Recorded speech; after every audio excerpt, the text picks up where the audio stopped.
Good evening, class. Let's see question 10 here.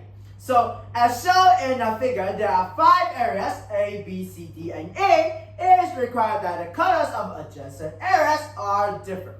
And each area is dyed with only one color. There are how many dyeing methods if you have 4 different colors? So let's see here. There is one difficult word in this question here, adjacent. Does anybody know the meaning of adjacent? Very good. So we say that adjacent means next to each other. So let's take an example here. Does A and B adjacent? Very good. Are A and C adjacent? Yes, very good. Are A and D adjacent? No, they are not. Very good. Now we know the meaning of the hard word. Let's see the condition here. So it is required that the colors of adjacent area are different. Now let's take another example here. For A and B, can it be in the same color? No, they can't because they're adjacent. How about A and D? Yes, they can. Very good. Now let's see the second condition. Each area is dyed with only one color. That means if I dye area D with red, I cannot mix it with blue, yellow, purple, green, or any different kind of color, but only red. So we know about the conditions and we know about the meaning of the hard word. Let's see the question here. There are how many dyeing methods if you have 4 different colors? So you have 4 different colors. So does anybody have any idea how to do this question here? No, that's fine, no worries. Let's just see here. So for the graph here, it's pretty complicated. We cannot just like go right through to the answer here. But let's try to simplify it. Let's try to simplify the situation into just 2 areas. And let's see here. We're doing the same condition as the question 2. So we have 4 different colors, meaning red, blue, yellow, and purple. So we have 4 colors for the area here. Now let's see here. This area, this graph, the 2 areas are not dyed yet. Then how many colors can I choose for A? Very good. I can have 4 colors to choose for A. Then how many colors can I choose for B? Very good. Because they are adjacent, so I can have 3 choices for B right here. Now, with these 2 numbers, what do I do here to get the dyeing method for the area here? You multiply them. Very good. Then why do you use multiple? You are learning in school. Very, very good. You are a very good learner at school. But I want to ask you, why do I use multiple? You don't know? That's fine. Let's see an example here. So for the example here, that is not very close to our life. So let's take a life experience, maybe a life example here. So let's see, you're going out for a date and you want to look perfect. So you open the closet and you find out that you have 2 different shirts. 2 different shirts, and one has stripes, one doesn't. And you have 3 different kind of pants. So for the pants, they are different from each other too. So one has stripe here, and one have 2 little pockets that you can carry stuff for your dating partner. So here's the case. You want to look perfect. So you want to know how many combinations you can make from this 5 clothing. Then how many, and you can choose the best one then. Then how many combinations do we have here? 6, very good. How do you get 6? You say that for each shirt, I can make 3 different kind of combination. And for this shirt too, so totally I can have 6 combinations here. Now, how do I write down that as an equation here? Very good, 2 times 3. 2 times 3 equals to 6. So I want to know here, what does 2 represent here? Very good. 2 represent that I have 2 choices for the shirt, and 3 represent that how many choices can I make for the pants. Okay, very good. Then let's go back to this example here. I want to talk about that. For this kind of question, we are actually doing this step by step. So let's see here. First, I choose for the shirt. Then I choose for the pants. So for this kind of problem, if I choose in this spread that step, and I'm choosing all the different kind of clothing all at once, I will use multiply to combine these two numbers here. So let's take this example further. So after you choose your shirt and your pants, you are choosing for the socks to pair with them. So let's see here, let me take this here. So for here, you have 4 different kind of socks. 4 different kind of socks. They're also different from each other. One have stripes, one have dots, and one have a black part for this. Now let's see here. We know that we can make 6 different combinations from the pants and the shirt. Now, let's consider that each combination is one set. Then for this set, how many different kind of combinations can I pair with the socks? 4, very good. So let's see here, with this set, I can pair with the socks with 4 different combinations. 4 different combinations. And I have 6 sets here. Then how many different kind of combinations I can make from the shirt, pants, and socks? 24, very good. How do you do to the equation to get 24? Times 4, very good.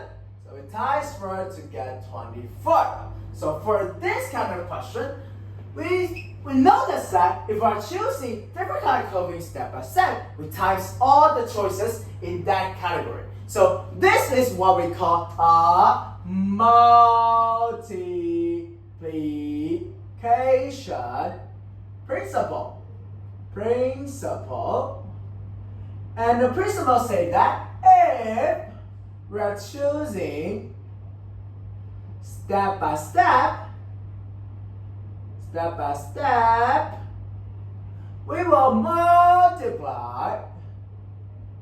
multiply all choices in different step. And that's what we call multiplication policy. So after this example, let's take back to the example we have here. So for here, we're actually doing the same thing. We're choosing the color for area A as the first step, and we choose the area B's color for the second step. So what do we put here to combine these two numbers here?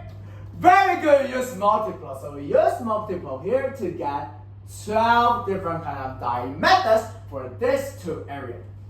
So let's dive in the detail to check how does it work. So we have 4 different colors for A. We have red, blue, yellow. It's not very good white here. Let me write it again. Oh, whoopsie. And purple here. So for example, I took A as for the color for A. I choose red for A area. Then how many different kind of colors can I choose for B? I can choose blue, yellow, and purple. So that's totally 3 different kind of colors for the B. That is a very good observation here. Now let's see. Let's take this example further. Okay, let me grab the eraser. So I erase it. So let's see here. I have one more area here. That's area C. Then next step, I want to choose the color for area C. How many colors can I choose for C? 3, very good. Can I ask you why? Very good, because you have to be different from B. Then we know that we are choosing this step by step. What do we combine it with? Very good, multiply. So we can have here is 36. Now, let's take this example even further. So I have 4 area. That is area D. How many colors can I choose for area D here? Very good, 3. Why is 3? Yes, because they have to differ from C. So we're choosing this step by step. What do we use to combine them? Very good, multiply. So we can have 108 for this example right here. 108 different kind of dyeing method for this example here. Now we know about this example and that example. Let's go back to our question here. Does anybody have any idea how to do this question? No, that's fine, no worries. Let's try to observe it. So for this graph, it's pretty complicated. So for these 4 areas, they are shaped in like a ring shape. And we have area E that is tied to this graph here. So for this graph, we are not very familiar with it because we haven't met it before. And the example here, I'm not talking about like this. However, let's see here. The shape actually is pretty similar to the example right here because they also have 4 different areas. So maybe let's just dive in and we can get an answer here. Don't panic. Let's see here. So A, B, C, D. They are shaped into like a ring here. So just dive in, doing step by step. How many colors can I choose for A? 4, very good. Then how many colors can I choose for B? Very good, 3. Then how many colors can I choose for D? 3, okay. How many colors can I choose for C? 2, okay. That's a very quick response, but let's check if that is true. So for C, why do you think they have 2 choices for C? Because they have it different from A and D. But let me ask you one important question here. Are A and D adjacent? No, they are not. So that means they may be in the same color. If A and D are in the same color, how many choices can I make for C? 3! Oh my god!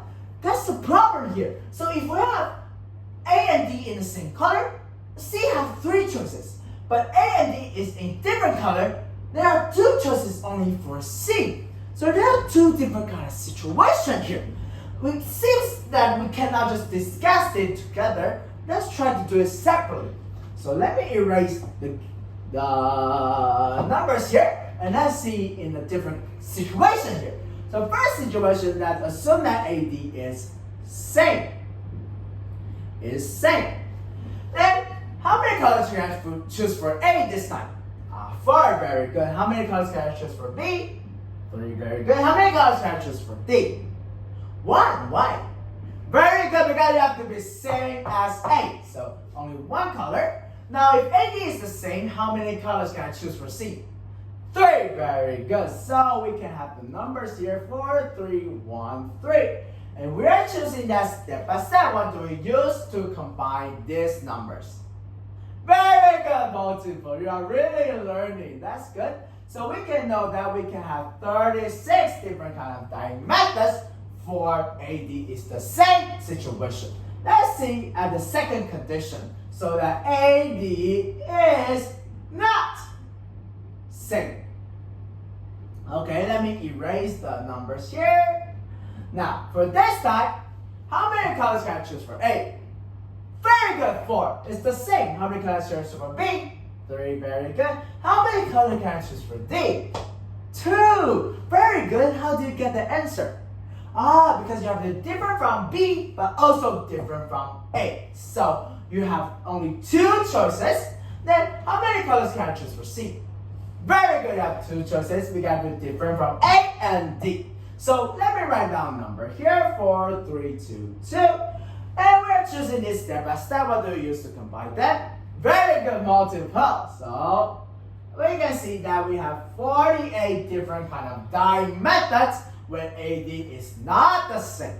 Now let's see here. We have 2 situations here. First situation, we know that we have 36 different kind of dying methods. And the second situation, we have 48 different kind of dying methods. Then in total, how many different kind of dying methods we have?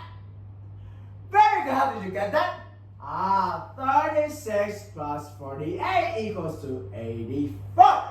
However, that is not the answer yet, because don't forget about the area E. Now let's see here. How many colors can I choose for E here? 3, very good, because you have it different from D. So we have 84 different kind of dying method for this area, and we have 3 different kind of choices made for E, and we're choosing this step by step. What do we use to combine them? Very good. We times it up, and we know that we have 252 different kind of dying method for this question here. So let's do a little summary here. For the summary, the first thing first, don't forget about the multiplication principle. That is the main point here. Then let's look at the second second key point here. So for the second key point, let's see here. If we have the key shape, the ring shape, I have two different kind of situations. Should I discuss them together or separately? Very good to discuss it separately. So if we have if ring shape, we discuss separately. And that's how we do about this question here.